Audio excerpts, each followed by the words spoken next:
Hello friends, welcome to GK notes. आज हम BNS 2023 की धारा 1 से लेकर 13 तक ट्रिक से याद करेंगे। और हमने पहले फर्स्ट वीडियो में धारा 2 को ट्रिक से याद कर लिया है, जिसमें 39 डेफिनेशंस थी, उनको हिंदी और इंग्लिश दोनों लैंग्वेज में ट्रिक के साथ याद कर लिया है। और सेकंड लेक्चर में हमने चैप्टर को याद कर लिए हैं, जिसमें बीएनएस के 20 चैप्टर को हमने ट्रिक से याद कर लिया कि 14th चैप्टर क्या है, 14 चैप्टर कहाँ से कहाँ तक है, वो सब हमने अच्छे से ट्रिक से याद कर लिया है।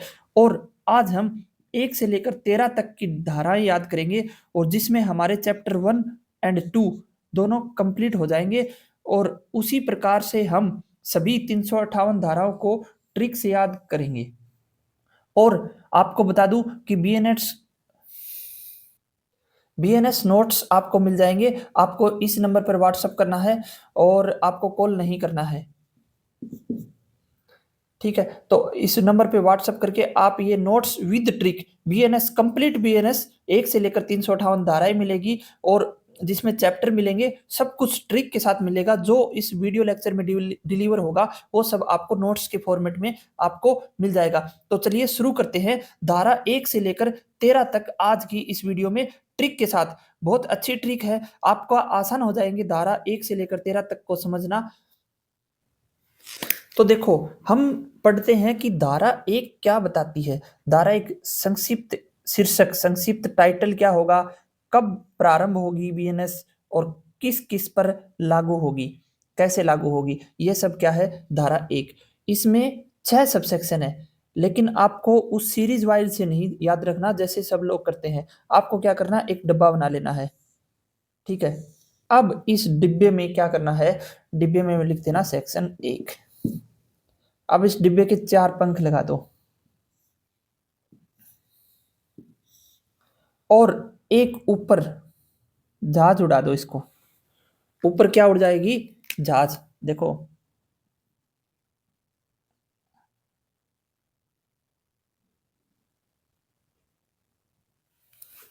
ये क्या है, एरोप्लेन।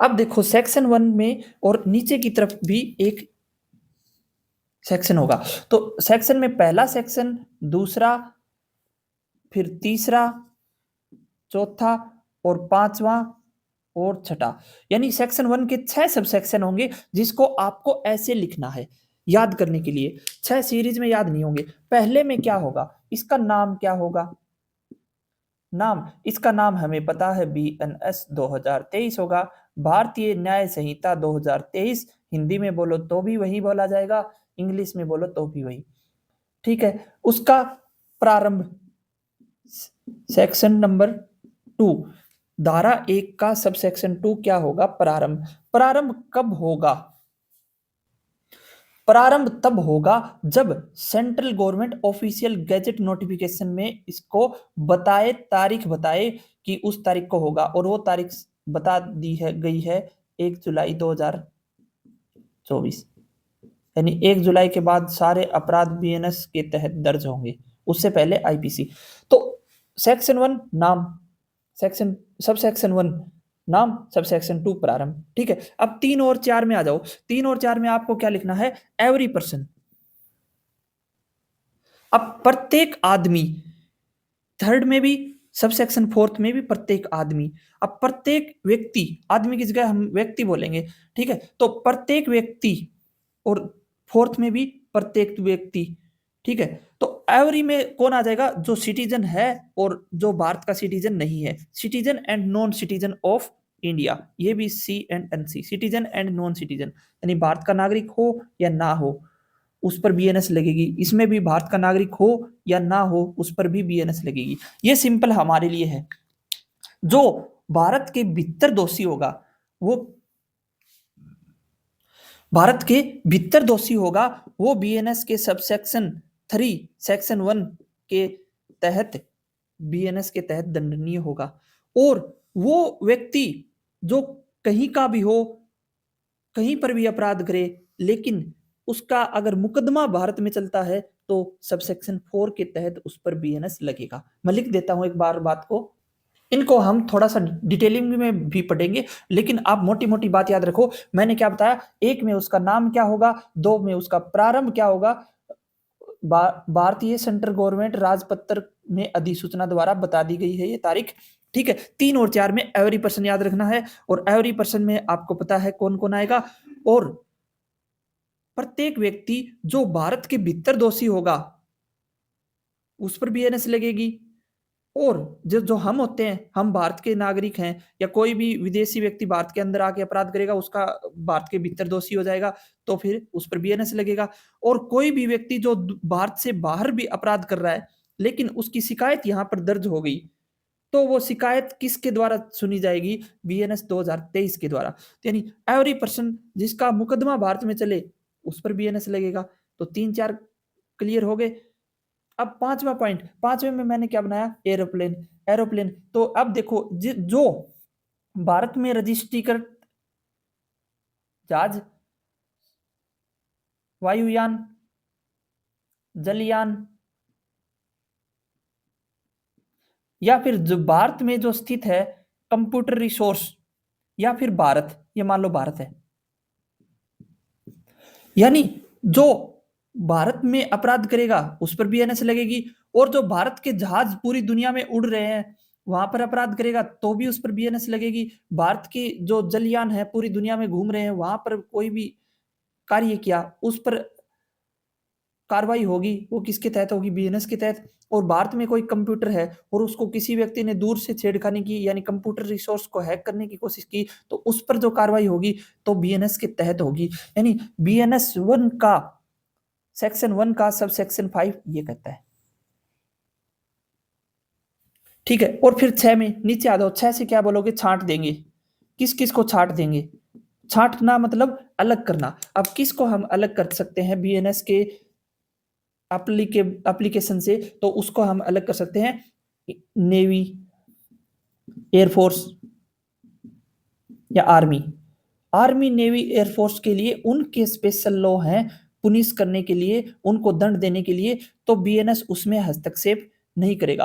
आर्मी, नेवी, एयरफोर्स के ऑफिसर पर बीएनएस अब एप्लीकेबल नहीं होगा, उनके लिए उनका कानून है पहले से ही। यानी बीएनएस छठे या किसी स्पेशल कानून को प्रभावित नहीं करेंगे। बात समझ में आ गई? अब देखो 1 में क्या था? नाम। 2 में प्रारंभ कब हुआ?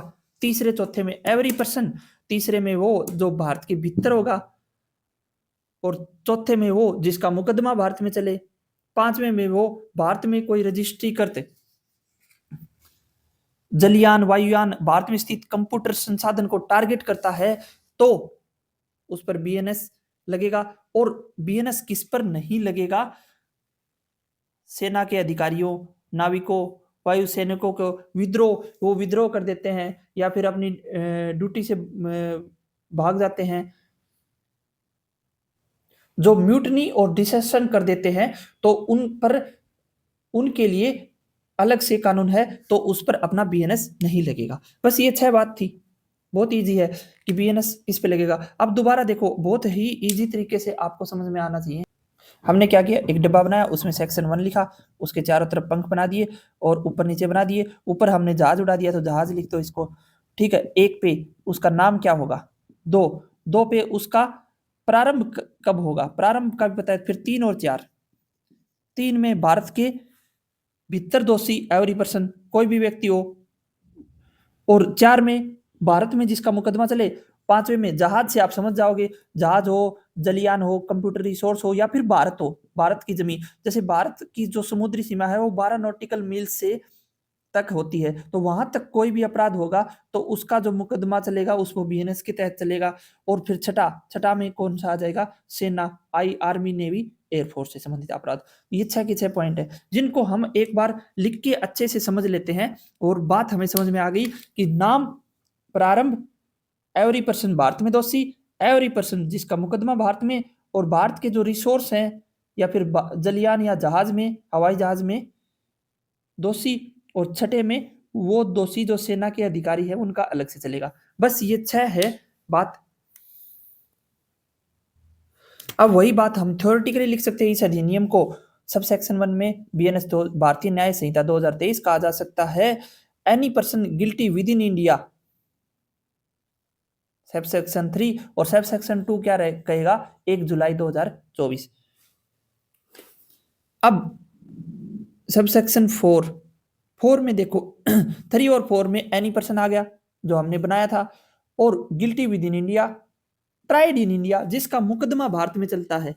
और किस चीज के लिए मुकदमा चलेगा, फॉर एन एक्ट, कोई कार्य जो कमिट किया है आउटसाइड इंडिया, जो भारत से बाहर किया गया है, लेकिन shall be tried in a accordance with the provision of this code in same manner as if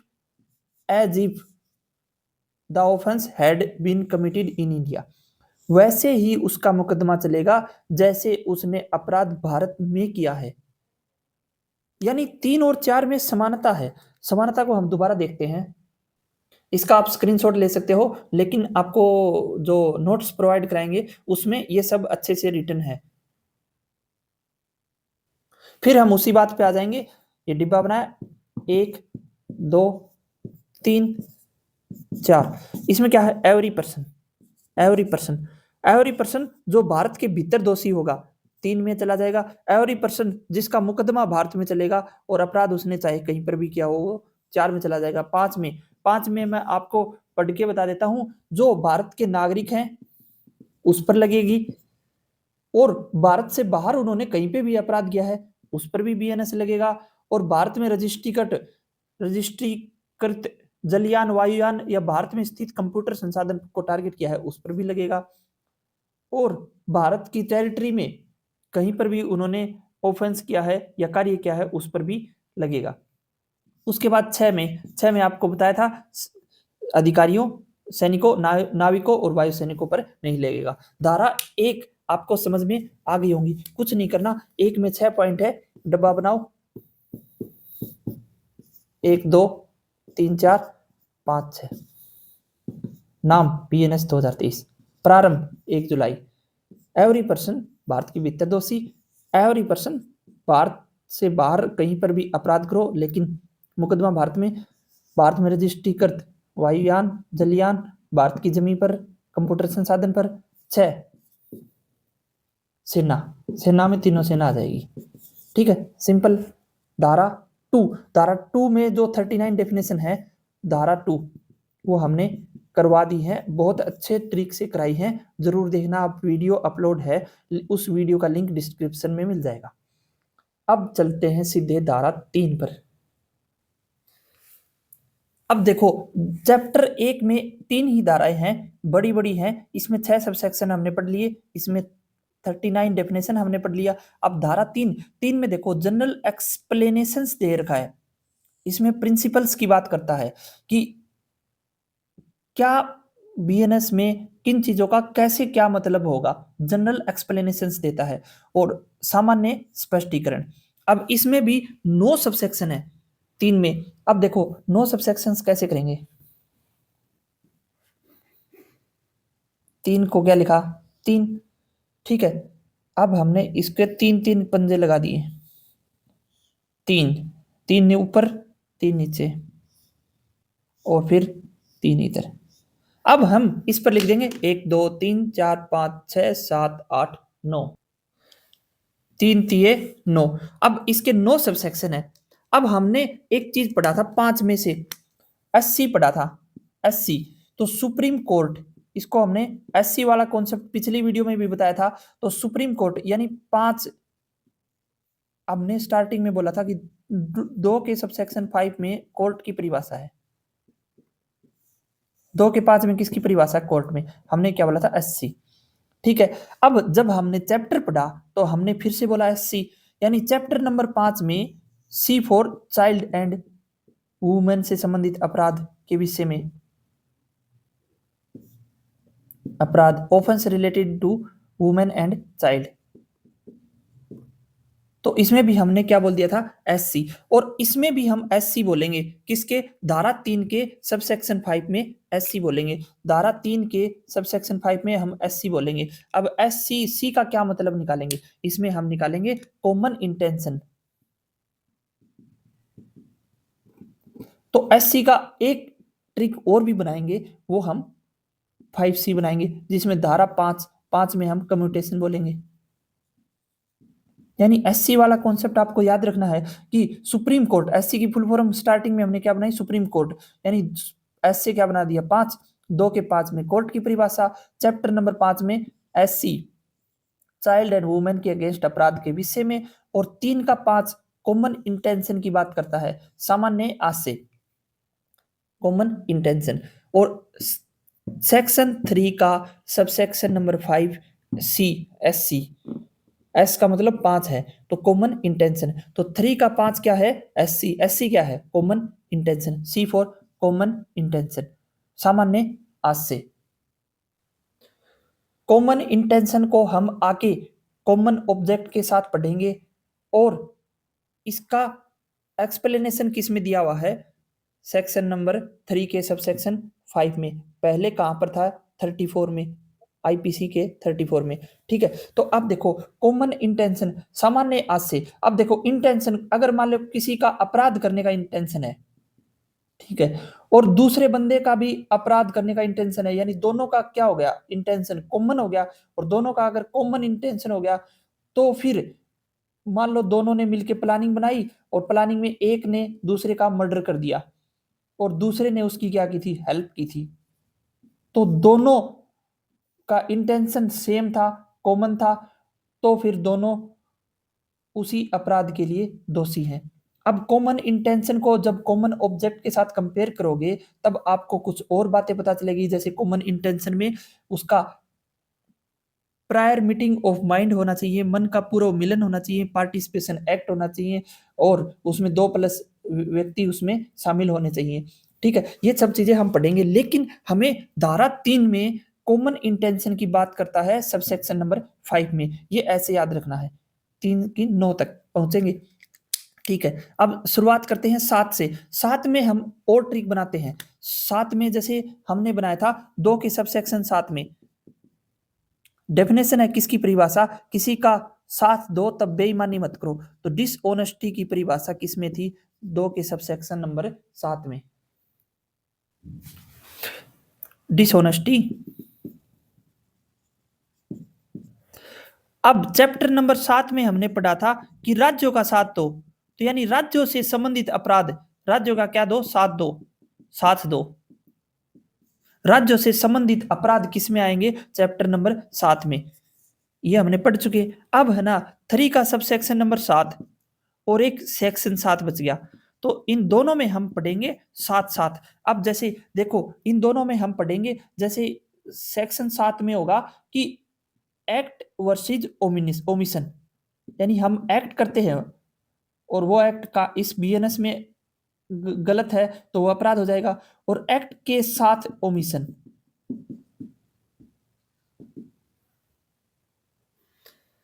अब देखो एक्ट के साथ ओमिशन यानी कार्य के साथ चूक, रिग्रेस के साथ सिंपल, यानी एक्ट ओमिशन ये मिलेगा 3 के साथ में, और इसमें क्या मिलेगा, रिग्रेस यानी कठोर के साथ क्या मिलेगा, सादा। अब देखो ये चीजें आपको सब सेक्शन 7 पढ़ाऊंगा थोड़ी देर में, तब पता चलेगी, और अभी के लिए आप समझ लो एक्ट के साथ क्या है, ओमिशन, यानी वो अपराध, उस टाइप के अपराध जिसमें एक्ट भी होगा और ओमिशन होगा, कुछ एक्ट होगा कुछ ओमिशन होगा, यानी दोनों साथ होंगे, साथ होंगे, ओमिशन और एक्ट साथ होंगे, 7 से 7।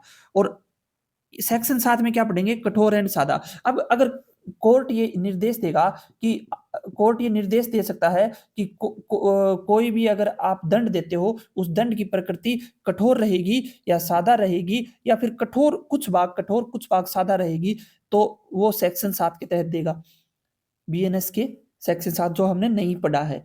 लेकिन हमने 3 का सब सेक्शन 7 है, एक्ट के साथ ओमिशन। अब ये चीज याद रखना कि अगर कोई अपराध ऐसा है जिसमें कुछ एक्ट हुआ है कुछ ओमिशन हुआ है, तो भी वो पूरा अपराध माना जाएगा, कोई भी कार्य ऐसा हुआ है। ठीक है, अब ओमिशन क्या होता है ये भी आपको बताएंगे, उससे पहले एक्ट के साथ ओमिशन, ये चीजें समझ लेना। तो एक्ट के साथ ओमिशन किस में है, सब सेक्शन 7 में। एक बार आप है ना इस चीजों को रिलेट करो, 7 से रिलेट करो एक्ट के साथ ओमिशन। ठीक है, ओमिशन देखो 4 में बता रखा, चैप और 4 चैप और चूक, ठीक है। अब देखो, चूक चूक का मतलब क्या होता है? ओमिशन की परिभाषा हमने 2 के सबसेक्शन नंबर 25 में बताई थी। अब चूक की क्या परिभाषा थी कि किसी कार्य को विधि द्वारा आपको बताया गया है कि ये कार्य करना है और अगर ये कार्य नहीं करते तो वो क्या हो जाएगी? चूक। कार्य को न करना भी अपराध हो सकता है। ठीक है। जैसे डॉक्टर द्वारा पेशेंट का इलाज नहीं करना, अगर अगर उसने इलाज नहीं किया तो वो ओमिशन में आ जाएगा और वो अगर वो पेशेंट मर गया तो वो हत्या का दोषी भी हो जाएगा। तो चूक अब किसी को देखभाल करनी है और अगर आपने उस देखभाल नहीं की तो आप दोषी की कैटेगरी में आ जाओगे। तो चूक करना यानी किसी कार्य को नहीं करना भी अपराध है। 4 में चूक, 5 में 5C एससी एससी वाला कॉन्सेप्ट कॉमन इंटेंशन और 7 में क्या पढ़ा? 7 में किसके साथ? कार्य के साथ चूक हो। ठीक है, कार्य के साथ चूक हो तो क्या हो जाएगा? 3 का सबसेक्शन 7। और इसमें 6 से क्या याद रखना? नॉलेज। अब इसको वही पूरा डिस्क्रिप्शन को ये जो 3 के सभी सबसेक्शंस हैं वो आपको लिखने की कोशिश करूंगा, प्लस नोट्स में भी आपको मिल जाएंगे। Knowledge and intention. अगर कोई कार्य नॉलेज और नॉलेज को नॉलेज बोल देंगे, 6 क्यों बोला? इसमें 6 को 6 से रिलेट करना था तो नॉलेज को नॉलेज पढ़ोगे। अब जैसे देखो हमने वहां पर पढ़ा था 2 के सबसेक्शन 6 में डेथ को हमने छैथ बोला था। छैथ यानी ये क्या थी? डेथ। यानी डेथ की परिभाषा 2 के सबसेक्शन 6 में। और हमने जब चैप्टर 6 पढ़ा, 6 को हमने शरीर को शरीर बोल दिया था। तो शरीर को हम शरीर बोल दिए तो यानी शरीर से संबंधित अपराध चैप्टर नंबर 6 में होंगे। उसी प्रकार अब 3 का सबसेक्शन 6 है, इसको हमने क्या बोल दिया? नॉलेज बोल दिया हमने। बोलने में क्या जाता है? लिखने में तो नॉलेज ही होगा। नॉलेज, नॉलेज में क्या है? 6 यानी जो कार्य हम कर रहे हैं और हमें उस चीज की नॉलेज है कि ये कार्य गलत परिणाम निकलेगा इसका, तो वो भी क्या हो जाएगा? अपराध हो जाएगा। ठीक है, तो अभी ज्यादा कंफ्यूजन नहीं होना। 4 में चूक, 5 में कॉमन इंटेंशन, 6 में नॉलेज एंड इंटेंशन, 7 में कार्य के साथ चूक। अब इसको पूरा और समझते हैं 1 2 3 बी। 3 के 1 में क्या बताता है? अपवाद। 3 का सबसेक्शन 1 क्या बताएगा? अपवाद। अब कोई भी यदि किसी अपवाद में कोई विशेष परिस्थिति या निर्देश दिया गया है तो अपवाद के साथ विधियां और परिभाषाएं लागू होंगी। यानी किसी चीज पे कोई अपवाद दे रखा है, अपवाद जो नेक्स्ट चैप्टर ही अपवाद का होगा, नेक्स्ट नहीं थर्ड चैप्टर, तो उसमें जो भी डायरेक्शन दिए जाएंगे और उसी डायरेक्शन के साथ कानून आगे के लागू होंगे।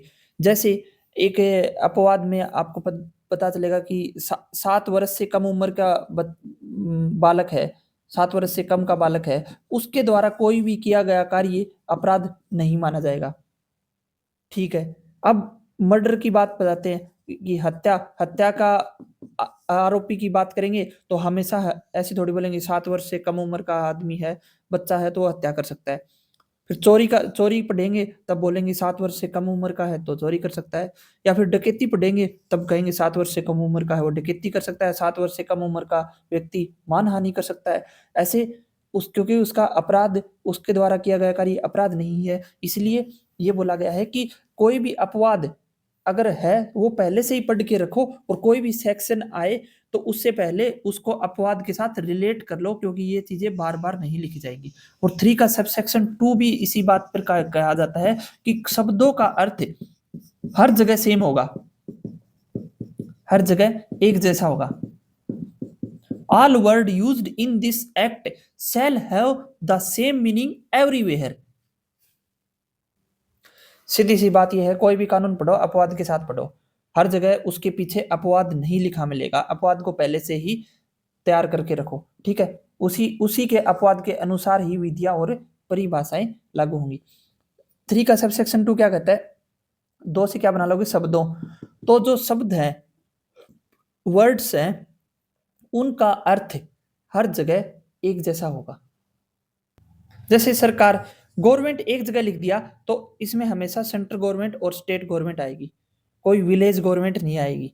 तो जो भी वर्ड्स एक जगह हर एक बार लिख दिया, उसका कहीं पर भी उसका यूज होगा तो उसका जो डेफिनेशन है जो हमने दो में पढ़ा है वो ही डेफिनेशन होगा, यानी उस वर्ड का मीनिंग हर जगह एक जैसा होगा। अब देखो तीन के जो बात थी, अब देखो तीन में क्या बात थी, तीन हमने लिखा उसके ऊपर तीन हमने ये लगाए, यहाँ पर भी हमने तीन लगाए और यहाँ पर भी तीन लगाए।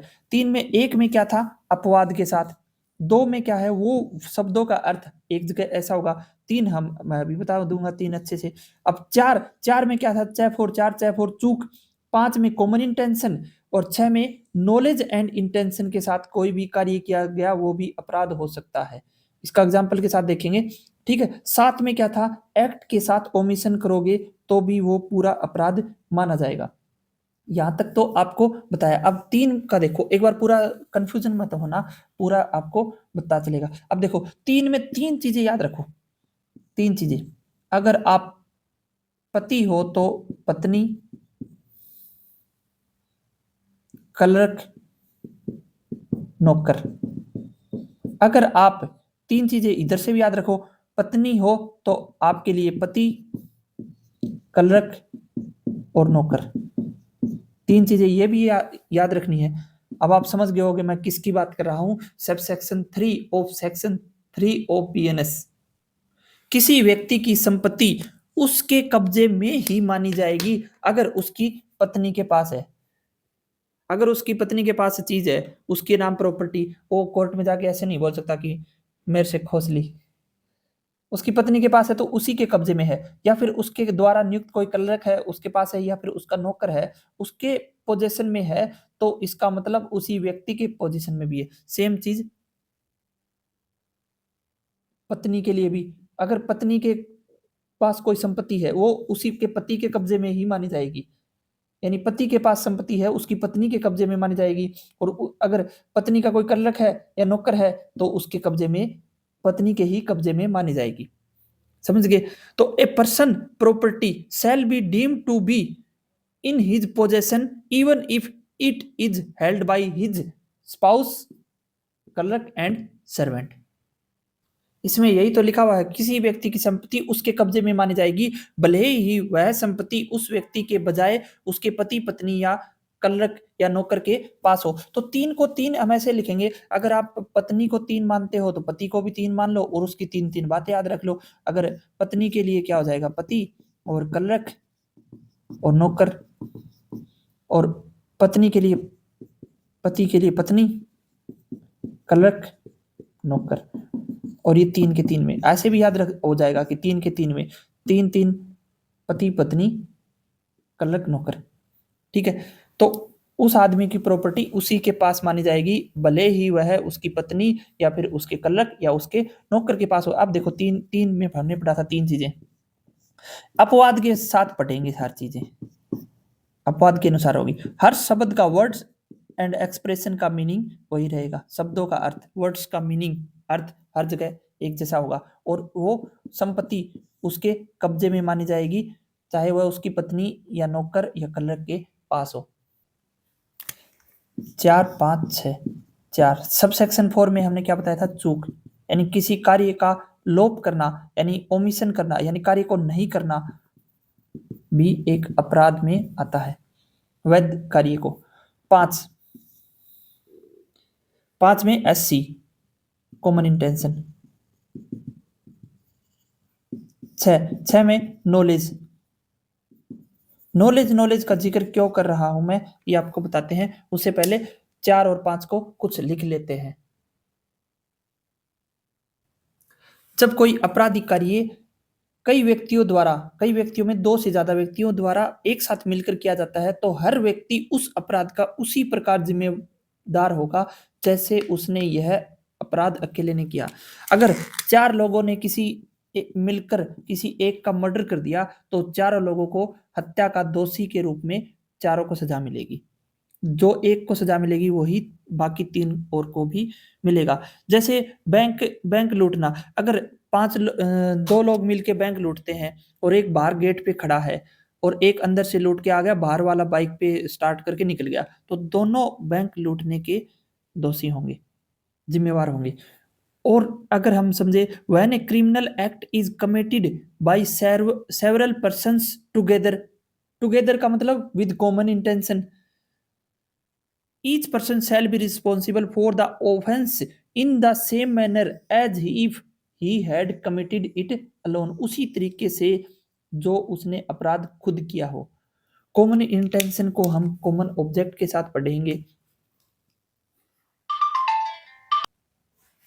उसमें हम पढ़ेंगे मन का पूर्व मिलन। कॉमन इंटेंशन में मन का पूर्व मिलन होना चाहिए सामान्य आशय में, उसमें कार्य में भागीदारी भी होनी चाहिए और व्यक्ति दो से ज्यादा हो। और उसी की तरह कॉमन ऑब्जेक्ट में मन का पूर्व मिलन होना जरूरी नहीं है, सिर्फ उस अनलॉफुल असेंबली जो है उसका सदस्य होना ही काफी है। मेंबर ऑफ सदस्य, group of member of that group is sufficient, और उसमें 5+ सदस्य होने चाहिए, वो कॉमन ऑब्जेक्ट की कैटेगरी में आएगा। तो कॉमन इंटेंशन, आपको ज्यादा चीजें नहीं सोचनी, कॉमन इंटेंशन आपको ये बस इतना याद रखना है कि हमने जो 3 का 3 ऊपर पढ़े थे, 4 5 6, 4 में हमने चूक पढ़ा और 5 में हमने सामान्य आशय पढ़ा। तो 3 के सबसेक्शन 5 में क्या है, कॉमन इंटेंशन। इतना याद रख लोगे तो अपना उद्देश्य यहां तक है, सामान्य आशय। ठीक है। और 1 2 3, 1 में क्या था, अपवाद के साथ पढ़ाया जाएगा, शब्दों का एक बार यूज हो गया और उसका मीनिंग हर जगह वही होगा। 3 में 3 लोग, क्लर्क, पत्नी, नौकर। 4 में चूक भी अपराध होगी, 5 में सामान्य आशय। अब 6 पे आ जाते हैं। किसी कार्य को अपराध इसलिए माना जाता है क्योंकि वह विशेष ज्ञान या इरादे के साथ किया गया हो। 3 का नंबर 6, 6 से क्या हमने याद रखा, 6 नॉलेज, नॉलेज। अब नॉलेज और इंटेंशन के साथ, if an act is deemed to be an offence because it is done with certain knowledge और intention, every person who is part of this act has that knowledge or intention shall be held fully responsible for the offense। अब देखो, जैसे दुष्प्रचार है, अब मान लो कोई झूठी खबर है, अब झूठी खबर जो भी व्यक्ति फैला रहा है, अब झूठी खबर फैला रही है, वो और आगे जा रही है, खबर झूठी है और उसको पता है कि ये खबर झूठी है, तो जो जो इस खबर को फैला रहा है वो सभी जिम्मेवार हो जाएंगे, सभी को समान सजा मिलेगी। या फिर इसको ऐसे भी समझ सकते हैं कि कोई भी साजिश रच रहे हो और उस साजिश में मान लो अगर 5 लोग शामिल हैं और उसमें से एक को बोलता है कि मर्डर कर ले, मर्डर करके आ जाता है, और बाकी 4 लोग योजना बनाते हैं, तो उस योजना में उनको नॉलेज था कि हम जो योजना बना रहे हैं वो किसी एक अपराध को अंजाम देगी, तो उस वो योजना के पार्ट है, इसलिए वो साजिश के लिए उतना ही दोषी हो जाएंगे सारे के सारे जितना एक मर्डर वाला दोषी है। तो यानी 5 के 5 लोग मर्डर के, हत्या के दोषी हो जाएंगे। तो कॉन्स्पिरेसी भी होती है, वो भी किसके साथ होती है, नॉलेज और इंटेंशन। कॉन्स्पिरेसी इंटेंशन, किसी को अपराध नुकसान पहुंचाना यानी अपराध करना, नॉलेज हो तभी। अब जैसे झूठी खबर में नॉलेज था कि झूठी खबर थी, आपको पता है ये खबर झूठी है, फिर भी आप उसको फॉरवर्ड कर रहे हो, तो फिर आप क्या हो, दोषी हो। भले ही वह झूठी खबर आपने नहीं बनाई हो, आपके पास भी कहीं से आई हो, लेकिन आपको नॉलेज तो था। 3 के साथ में क्या था, हमने पढ़ा था कि कार्य एक्ट के साथ क्या हो, ओमिशन, यानी कोई भी अगर परिणाम कारित होता है किसी कार्य के द्वारा और या फिर लोप के द्वारा, तो उसे ऐसे समझा जाएगा कि वह कुछ कार्य द्वारा लोप हुआ है, कुछ कार्य द्वारा हुआ है, कुछ लोप द्वारा हुआ है, और वो मिलके क्या हो जाएगा, दोनों अपराध माना जाएगा। ठीक है। जैसे आप देखो, अगर किसी व्यक्ति ने किसी को जहर दिया, अगर व्यक्ति को किसी ने क्या दिया, जहर दिया, और यानी उसने एक्ट कर दिया, काम कर दिया, जहर पिला दिया। अब उसने क्या कर दिया, कुछ लोप कर दिया। लोप क्या किया, उसका इलाज नहीं करवाया, इलाज से क्या किया, वंचित रखा, इलाज से वंचित रखा, इलाज से वंचित रखा, इसमें कुछ कार्य नहीं किया, उसने क्या किया, चूक किया। तो कुछ कार्य किया, अंशतः कार्य किया, और कुछ इलाज से वंचित रखा, और मान लो वो मर गया, तो फिर ये किसका दोषी हो जाएगा, हत्या का दोषी हो जाएगा। अब जब मरा तब इलाज से वंचित, किसी को इलाज से वंचित रखना और उसके कारण अगर वो मर जाता है, उसकी मृत्यु हो जाती है, तो वो क्या हो जाएगा? हत्या का दोषी। यानी कुछ कार्य किया और कुछ कार्य नहीं किया तो भी वो हत्या का दोषी होगा और उसे एक ही अपराध माना जाएगा, यानी उसने मर्डर कर दिया। व्यक्ति अपने कार्य से या किसी कार्य को न करके भी उस परिणाम का कारण बनता है, ये परिणाम हत्या का कारण बन गया, तो फिर इस दोनों स्थितियों में इसे एक ही अपराध माना जाएगा साथ में। यानी कार्य द्वारा करो या लोप द्वारा करो या फिर कार्य और लोप दोनों के द्वारा करो तो भी वो क्या होगा? एक ही अपराध माना जाएगा। 8 और 9, 8 और 9 बहुत ही सिंपल है। ये चीजें समझो आप कि 8 में क्या है? अलग अलग कार्यों से बना अपराध, यानी कोई भी एक अपराध लास्ट में अलग अलग कार्य करे, उसके बाद लास्ट में वो अपराध हुआ बना। और 9 में क्या बोलेगा? एक अपराध में अलग अलग लोग शामिल है। तो 9 में किसकी बात करता है? पीपल की बात करता है। अलग अलग लोग अलग अलग काम करते हैं, बाद में वो बन के एक अपराध बनते हैं। और इसमें क्या है? अलग अलग कार्य। अब इसको चीजों को एक बार इस पे हम दोबारा आएंगे, उससे पहले हम फिर उसी चीज पर चले जाते हैं। 3 का, 3 का क्या ट्रिक थी? 3 3 3 एक, एक में क्या था? अपवाद के साथ पढ़ेंगे। 3 का सबसेक्शन 1। 2 में क्या था? वर्ड्स एंड वर्ड्स का मीनिंग हर जगह सेम होगा। 3 में पत्नी कलक नौकर के पास प्रॉपर्टी हो तो उसी के कब्जे में मानी जाएगी। 4 में चूक की बात करता था कि अगर कार्य न करना भी एक लोप होगा, वो भी अपराध होगा। 5 में कॉमन इंटेंशन, सामान्य आशय। 6 नॉलेज और इंटेंशन के साथ किया गया कार्य भी अपराध होगा। 7 में या फिर एक्ट करो या फिर ओमिशन करो, एक्ट के साथ ओमिशन करो तो भी अपराध माना जाएगा। 8 और 9। 8 में क्या है? कोई भी अपराध अलग अलग कार्यों से मिलकर बना जाता है, तो अलग अलग समय पर अलग अलग लोग उसमें शामिल होते हैं, तो सभी को अपराध के लिए दोषी माना जाएगा। और 9 में क्या है? अगर एक अपराध हुआ, एक घटना हुआ, उसमें कई लोग शामिल हैं, लेकिन उसमें उसके कार्यों और इरादों के आधार पर, अब एक घटना में कई लोग शामिल हैं, तो किसी का इरादा हत्या करने का था तो उस पर हत्या का चलेगा, किसी का इरादा चोरी करने का था तो उस पर चोरी चलेगी, किसी का इरादा कुछ और था तो उसके अनुसार उसे दंड मिलेगा। ठीक है, तो 8 और 9 को एक बार समझ लेते हैं, बाकी ये चीज आपको समझ में आ गई होगी, हमने बहुत बार बता दिया है। 1 में क्या था? अपवाद था। 2 में क्या था? शब्द। और 3 में पत्नी कलरक नौकर। 4 में चूक। 5 में कॉमन इंटेंशन। 6 में नॉलेज और इंटेंशन। 7 में एक्ट और ओमिशन। 8 और 9 अभी देखते हैं।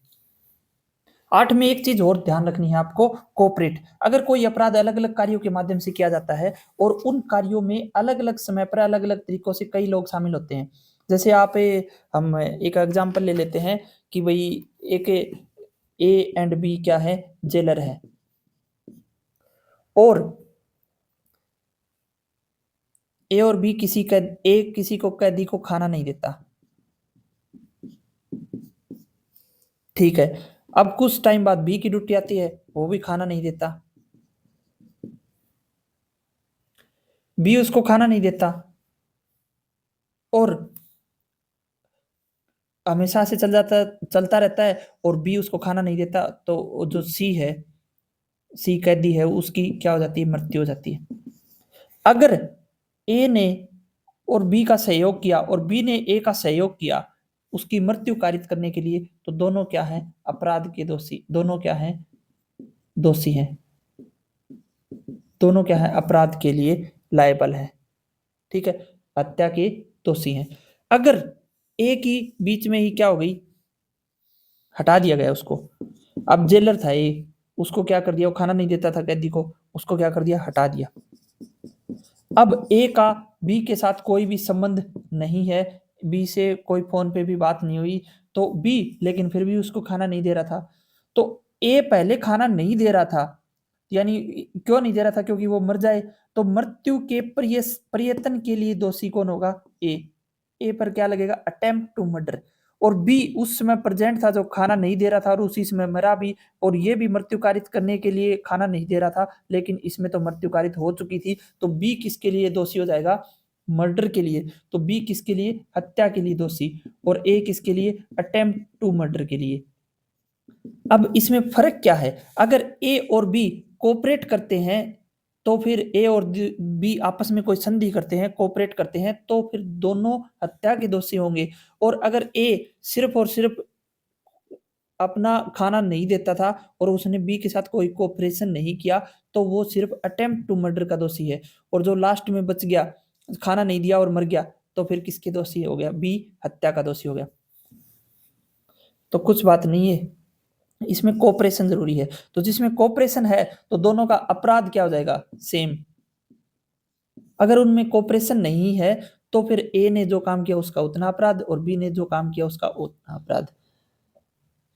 सबसेक्शन 9 क्या बताता है कि when several person are engaged और concern in the commission of a criminal act they may be guilty of different offences by mean of that act. यानी कई व्यक्ति किसी आपराधिक कार्य में शामिल हो रखे हैं। जैसे अब इससे पहले आप ग्रेव प्रोवोकेशन समझो। ए मान लो ग्रेव प्रोवोकेशन में है, गंभीर उकसाव में, ए को बहुत ज्यादा गुस्सा आ रखा है, ठीक है। किस पर आ रखा है? बी पर। ए क्या है? बहुत ही गंभीर उकसावे में है, और ए क्या है? गुस्से में है। तो और सी आया, सी नॉर्मल था, सी ने ए को बोला चाकू पकड़ा दिया, कर दे कार्रवाई। तो ए ने बी को चाकू मारा और उसका मर्डर कर दिया, हत्या कर दिया। तो अब सी का ये इंटेंशन था, सी का ये इंटेंशन था कि बी की हत्या कारित हो जाए, तो सी हत्या का दोषी है। जबकि ए ने तो हत्या कर ही दी, लेकिन फिर भी वो हत्या का दोषी न होके कल्पेबल होमोसाइड का दोषी है। कल्पेबल होमोसाइड, आपराधिक मानव वध, यानी गैर इरादतन हत्या। ए का इरादा नहीं था कि बी की हत्या करना, लेकिन फिर भी उससे हत्या हो गई क्योंकि वो ग्रेव प्रोवोकेशन में था, यानी गुस्से में था। तो अगर गुस्से में था और उससे हत्या हो गई तो उस पर कल्पेबल होमिसाइड का केस चलेगा, और उस पर केस का चलेगा, हत्या का दोषी होगा। तो यानी इसमें थोड़ी सी कम होती है सजा, बस। तो यानी अलग कार्य लगे हुए हैं, एक ही आपराधिक कार्य हुआ, अलग अलग लोग शामिल हुए, कई व्यक्ति, और उन पर उनके इंटेंशन के आधार पर अलग अलग अपराध के दोषी होंगे। ये 3 का 9। और ये था कोई भी अपराध अलग अलग कार्यों के माध्यम से। इसमें कार्य क्या हुआ? कार्य तो सीधा मर्डर था, और दूसरे की क्या थी? इंटेंशन थी।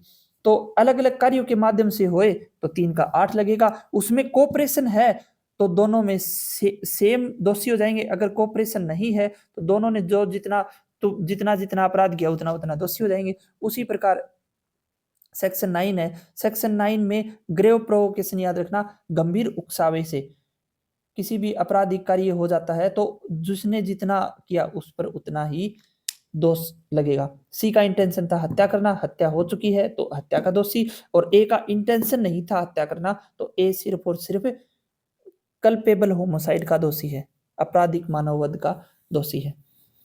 अब देखो हमने सेक्शन पढ़े हैं अभी 3, और 3 को पढ़ते पढ़ते काफी टाइम हो गया।